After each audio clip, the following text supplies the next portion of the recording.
Então, eu escolhi Nina, esta música, entre diversas opções, porque ela representa uma busca que eu tive a vida inteira de unir a melodia do instrumental com algo que poderia ser uma canção.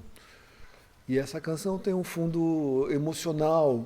Eu sempre busco uma coisa muito ligada a esse lado emocional, esse lado amoroso. Nesse caso, por uma cadelinha, a minha salsichinha que me acompanhou no estúdio, ainda está viva, está velhinha, e que aquela coisa do amor de cachorro, né? Amor de cachorro é um amor exemplar que ensina muito o ser humano, né? Então essa música foi para ela porque no cotidiano que eu tinha lá em São Paulo, a gente ficava gravando, ela ficava ali no sofá, adorava a música e gravando e tocando e produzindo. É, Daí chegava aquela hora que parava a gravação, ia chegar meu filho, ela corria para a porta para esperar meu filho e saía daquela situação de sentada no sofá ouvindo música para brincar. Essas coisas, é muito bacana. Escolhi Nina por causa disso. O limite entre trabalhar e viver a música para mim é um pouco confuso, porque originalmente a música está na minha vida desde que eu nasci, que minha mãe é, poderia ter sido uma grande concertista, toca piano pra caramba, então eu ouvia muito ela tocando piano.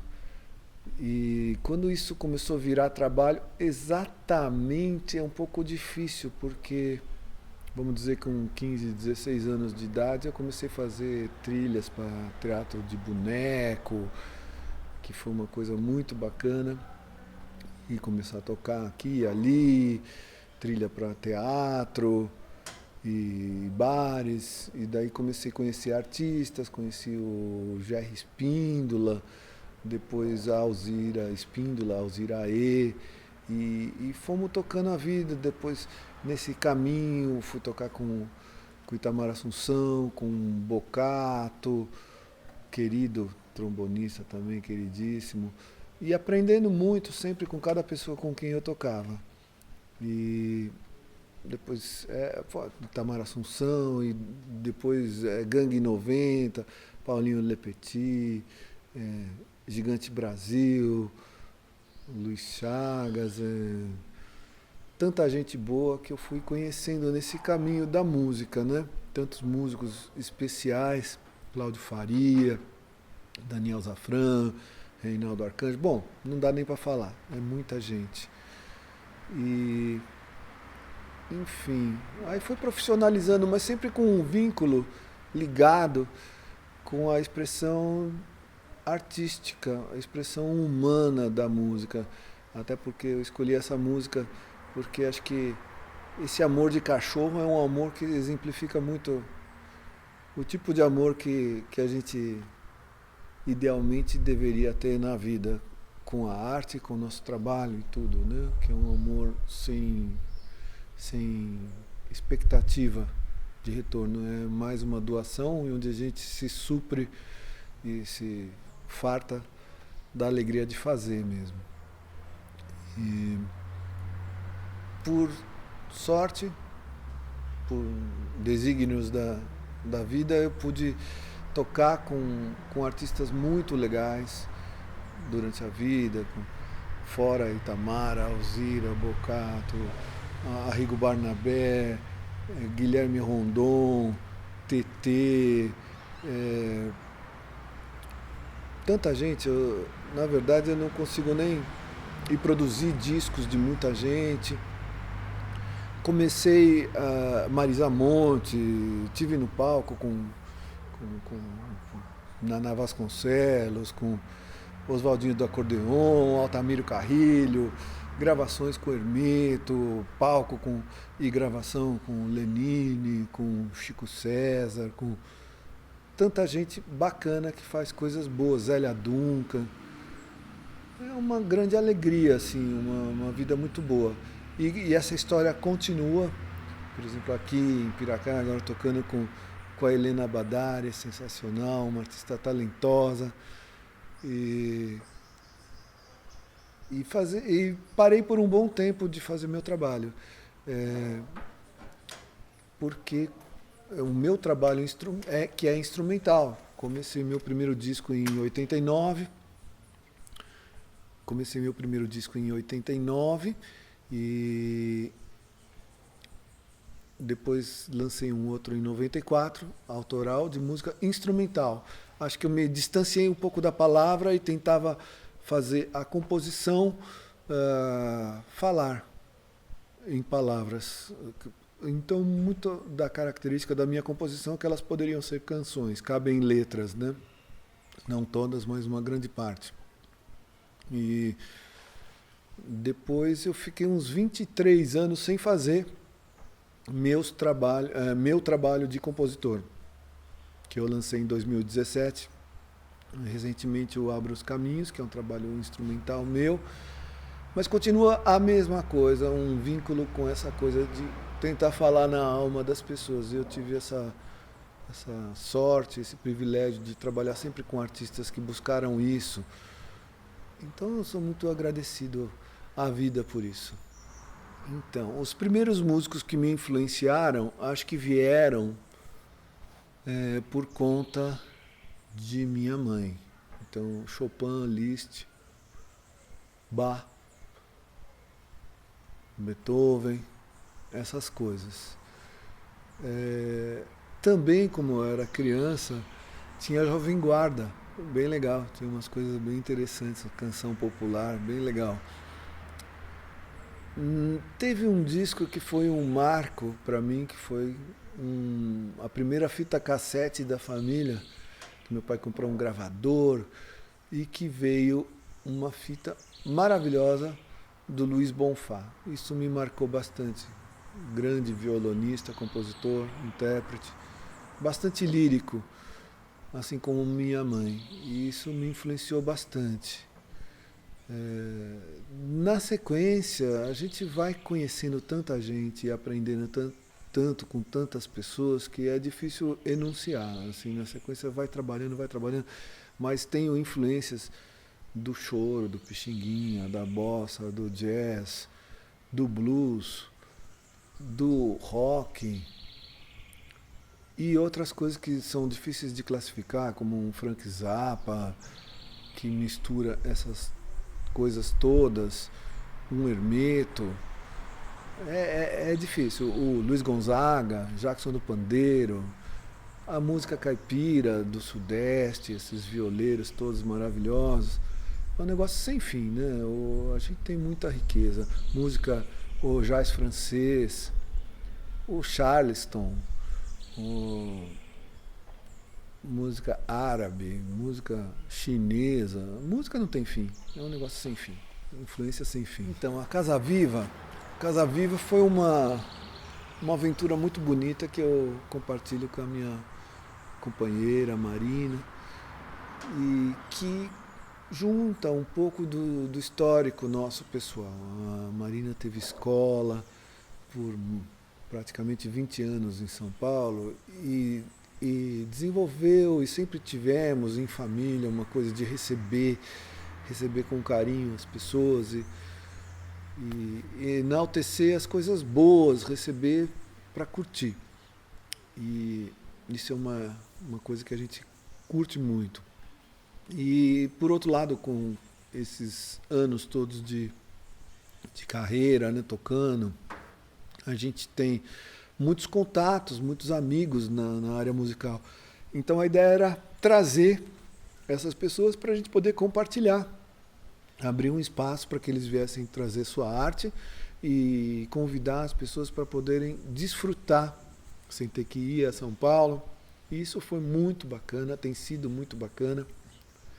É uma coisa que nos alegra muito, que, vamos dizer, a gente tem que trabalhar e viver 30, 40 anos para juntar esse capital de contatos social, artístico, para poder compartilhar e dividir isso aí.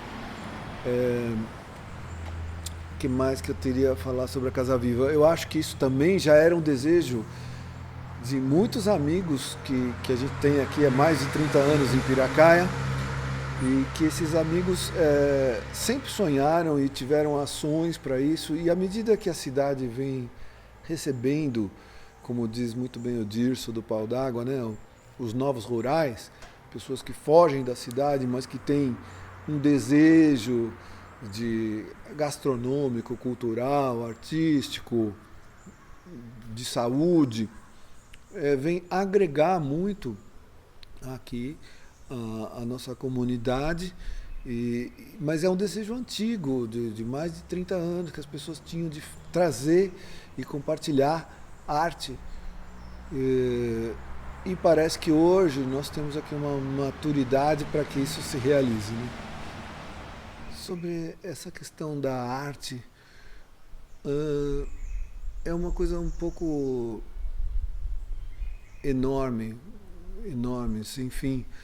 Eu acho que, por exemplo, a arte, a música tem algumas características. Quando você fala a harmonia, né? Quando você fala tensão, movimento, repouso, quando você analisa uma harmonia e tal, são muito uma imitação da vida, que se replica em todas as artes, seja na culinária, na fotografia, no cinema, ou mesmo na arte de viver, né?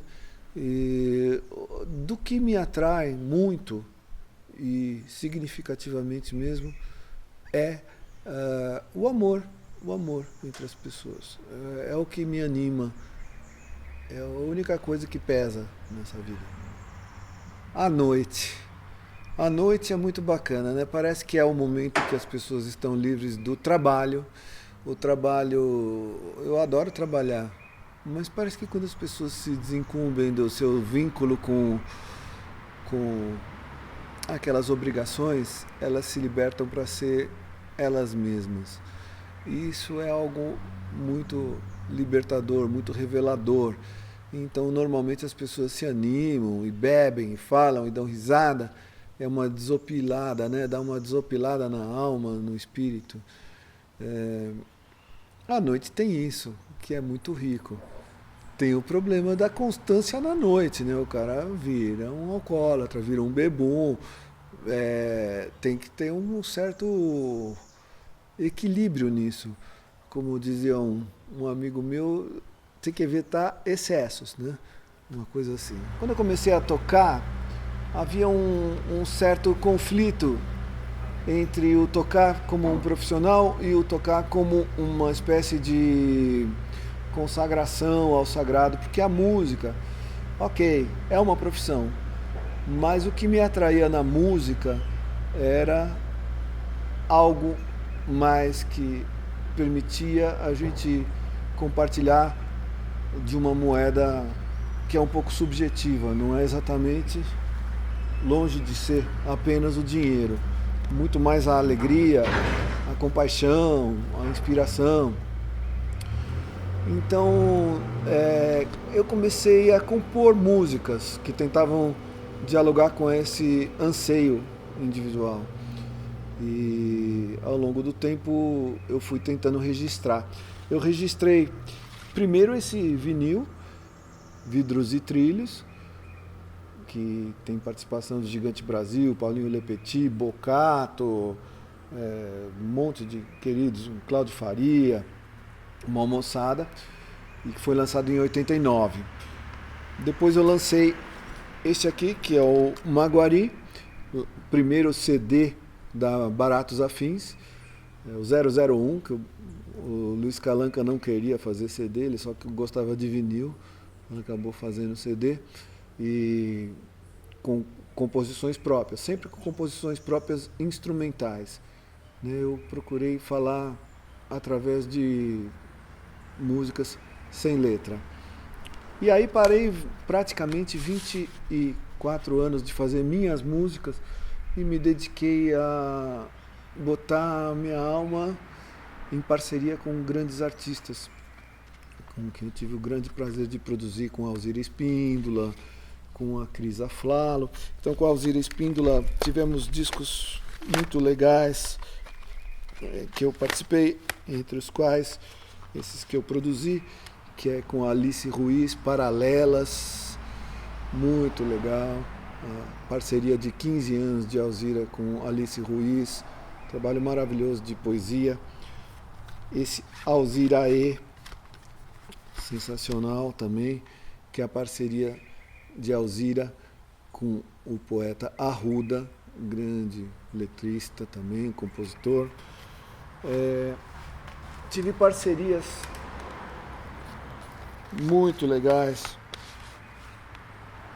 com essa cantora Cris Aflalo, aqui nesse disco cantando músicas do avô dela, que foi anterior a Luiz Gonzaga, do Ceará, canções belíssimas. Tivemos uma participação de Hermeto, de Oswaldinho do Acordeon, Suami Júnior, Ari Colares, grandes músicos, uma delícia. Cláudio Faria, novamente, foi uma delícia gravar.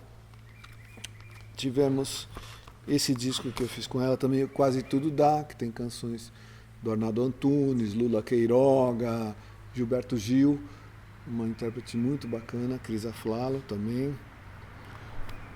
Aí fiz também uma parceria muito longa, já não sei nem quantos discos, com Edivaldo Santana, acho que uns 6 ou 7 que eu coproduzi com ele. Aqui eu tenho alguns, Reserva de Alegria,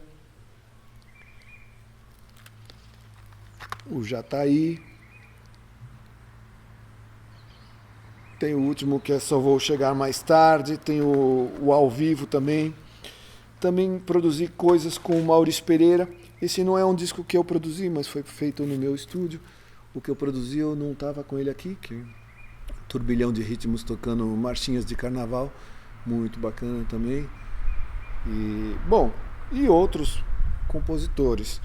Eu tenho também uma parceria autoral que eu gosto muito com uma companheira de infância, que é a Rita Ramé, onde a gente tem 3 discos infantis, 2 premiados com o Prêmio da Música Brasileira, que é o Porquê e o Embolada. E esse aqui que chama-se Você Que Inventa. Nesses discos a gente procura chamar a atenção, aí sim, como autor de letras, também parceiro em letras, para questões do universo infanto-juvenil e infantil, questões do conhecimento e questões do meio ambiente, questões do brincar, questões desse tipo, né, que a gente sente um pouco de falta. Parece que há uma adultificação da criança. Hoje em dia a criança perde um pouco o elan e a pureza de brincar, simplesmente brincar, não pode ir mais para a rua, não pode fazer nada. É esse tipo de coisa que vai se tornando opressiva. Ou você pega um brinquedo, um tablet, que o brinquedo vem pronto, você não cria a brincadeira, você só obedece às regras do jogo, né? Então é um pouco crítico dessa situação hoje da infância, que graças a Deus aqui em Piracá as pessoas têm ainda infância, as crianças brincam na rua, né? Então a minha linha, que eu acho que tem um pouco com o meu perfil pessoal de ser, alguns falam de astrologia, libriana, sei lá, não entendo nada disso, mas eu procuro ouvir muito o artista quando eu vou produzir e servir muito de veículo para que essa pessoa se identifique e se encontre e atender à expressão que ela pretende através de um registro, né? Porque um registro é uma coisa temporária, ela é uma foto de uma época. Essa época vai passar, mas é imprescindível que nesse registro esteja, no máximo, na íntegra, o sentimento que a pessoa deseja passar ao público, representar. É como se fosse uma pintura, né? Então gosto muito de atender a isso. E também gosto de sugerir, mas sempre com bastante critério, procurando ler o que a pessoa quer dizer. Eu acho que é isso, como produtor. Então, quem quiser saber um pouco mais, eu tenho um site, uma página, que está aqui, e tenho o Facebook também, né? Luiz Vac. Pode me encontrar na Casa Viva, Piracaia também. E é isso.